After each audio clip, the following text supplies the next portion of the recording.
បាទជំរាបសួរបងប្អូនអរគ្នាថ្ងៃនេះខាងឃ្លាំងមានស្តុកថ្មីមួយគ្រឿងទៀតបងប្អូនបាទប្រភេទ S សាំយ៉ុងបងប្អូនបាទនេះ model មក2023ហៅថា Raycon Sport បងប្អូនបាទប្រភេទ pick up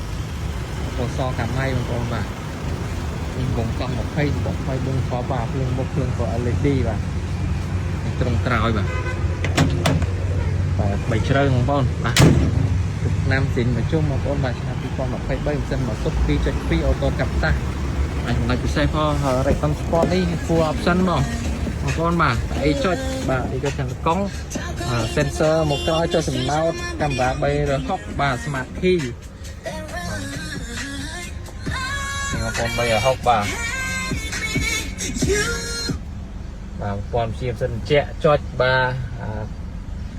អបលេខដៃលេអូតូបាទត្រៃម៉ូតកាពីតាបាទហើយអីកម្ដៅបាទវាខាងក្រោយទ